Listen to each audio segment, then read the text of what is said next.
پیارے بچوں اور بچیوں، آج ہم آپ کو شیخ محمد ابراہیم جن کا تخلص ذوق ہے ان کی غزل پڑھائیں گے۔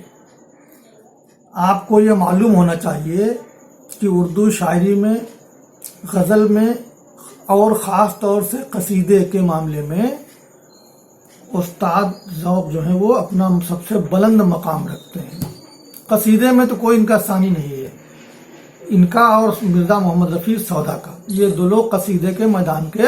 بہت بڑے مرد میدان ہیں۔ پھر غالب کا نام بھی آتا ہے، لیکن ذوق غزل گوئی کے میدان میں بھی ایک الگ رتبہ رکھتے ہیں، ایک الگ درجہ رکھتے ہیں، ایک الگ مرتبہ رکھتے ہیں، اور ان کو یہ بھی خوش قسمتی سے یہ شرف بھی حاصل ہے کہ یہ بہادر شاہ ظفر جو دلی کے بادشاہ تھے ان کے دور میں، ان کے یہ استاد بھی تھے، اس لیے بادشاہ نے خوش ہو کے ان کو خاقانی ہند کا خطاب بھی دیا تھا۔ اس طرح، اور یہ غالب مومن ان کے عہد میں تھے، یعنی انہی کے دور میں، جس دور میں غالب مومن خواہ مومن شاعری میں دھوم مچائے ہوئے تھے، اسی دور میں دلی کی گلیوں میں ذوق کی شاعری کا طوطی بول رہا تھا۔ تو یہاں جو ان کی 2-3 غزل ہیں، لیکن اس میں صرف ایک غزل آپ کے نصاب میں داخل ہے، اسی کو ہم پڑھائیں گے۔ وہ یہ ہے کہ اسے ہم نے بہت ڈھونڈا نہ پایا، اگر پایا تو کھوج اپنا نہ پایا۔ اب یہ دیکھیے، معرفت کا شعر ہے، یعنی خدا کو پہچاننے کا، خدا کی محبت میں غرق ہو جانے کا ہے، اور اس کو آپ مجازی اعتبار سے بھی لے سکتے ہیں اور حقیقی اعتبار سے بھی لے سکتے ہیں۔ ذوق کہہ رہے ہیں کہ ہم نے اس محبوب حقیقی کو پانے کی بڑی کوشش کی، ہر جگہ دیر و حرم میں، ہر جگہ اس کو ہم نے تلاش کیا، لیکن اگر پایا تو کھوج اپنا نہ پایا، لیکن وہ ہمیں کہیں نہیں ملا پھر کہاں ہمیں؟ اگر پایا تو کھوج اپنا، لیکن ہاں جب ہم نے اپنے کو اس کی محبت میں فنا کر دیا، ہمیں یہ احساس ہوا کہ اب ہم کچھ نہیں ہیں، ہمیں اپنی جو انا تھی اس کو ہم نے ختم کر دیا، اور خدا کی محبت میں جب پوری طرح سے ڈوب گئے،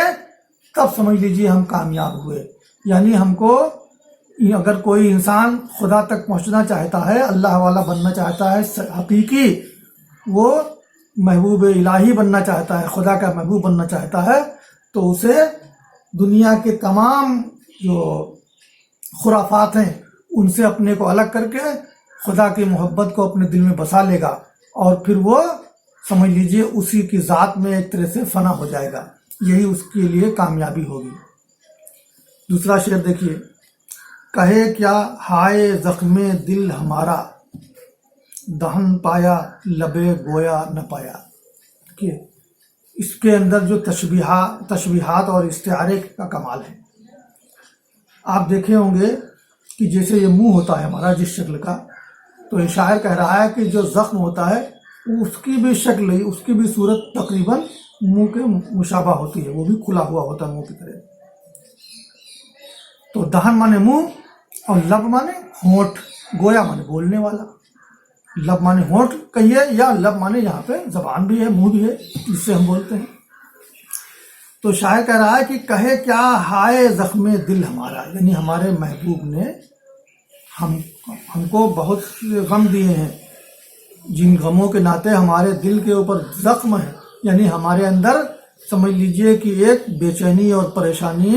اور درد کا ایک طوفان ہے، لیکن اس کا ہم اظہار کریں، ظاہر کریں اس کو تو کیسے کریں؟ کیوں؟ دہن پایا،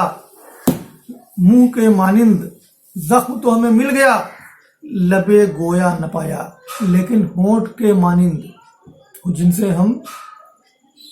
بات کرتے ہیں وہ ہمارے پاس نہیں ہے، تو اس لیے ہمارا جو غم ہے وہ گونگے کا خواب بن گیا۔ جیسے گونگا کوئی خواب دیکھے تو اس کو بیان نہیں کر پائے گا،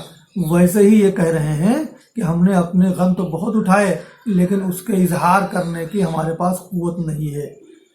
اور اس کے اندر 2 معنی ہیں، ایک تو یہ بھی ہے کہ نہیں، ہم تمام غم اور مصیبت اور اٹھانے کے بعد بھی اپنے محبوب کا شکوہ نہیں کرنا چاہتے ہیں، یہ بھی مفہوم ہے۔ اور دوسرا مفہوم یہ بھی ہے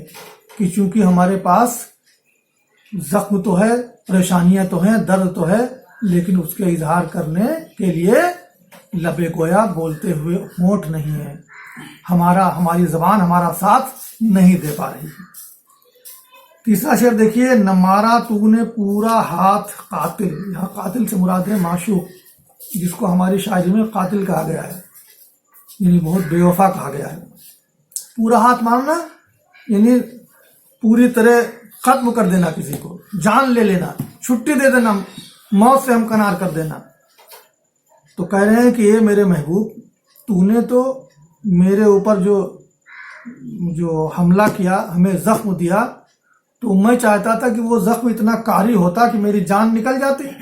اور مجھے دنیا کی پریشانیوں سے چھٹی مل جاتی، لیکن تم نے اس طرح سے ہمیں زخم نہیں دیا، ستم میں بھی تجھے پورا نہ پایا۔ ستم مانے ظلم، یعنی ظلم کرنے کے معاملے میں بھی تم پورے نہیں نکلے، تم نے ظلم بھی ادھورا کیا۔ اگر تم پورا ظلم کرتے تو تم ہماری جان لے لیتے، اور جان لے لیتے تو ہمیں پھر چھٹی مل جاتی روز روز کی پریشانی سے۔ ایک انداز ہے اپنا، انوکھا سا انداز اپنی بات کہنے کا۔ آخری شعر دیکھیے، کبھی تو اور کبھی تیرا رہا غم، محبوب کے بارے میں کہہ رہے ہیں کہ کبھی تیری محبت میرے دل میں بسی رہی، اور کبھی تیری جدائی کے ناطے تیرا غم میرے اندر سما گیا، میں تیری جدائی میں روتا رہا۔ غرض خالی دل شیدا نہ پایا، دل مانے دل اور شیدا مانے عشق کرنے والا، یعنی میرا جو سچا عشق کرنے والا دل تھا وہ کبھی خالی نہیں رہا، کبھی وہ تیری محبت سے بھرا رہا اور کبھی وہ تیرے غم کا ماتم کرتا رہا، تیری جدائی پر روتا رہا۔ بس یہ غزل پوری ہو گئی۔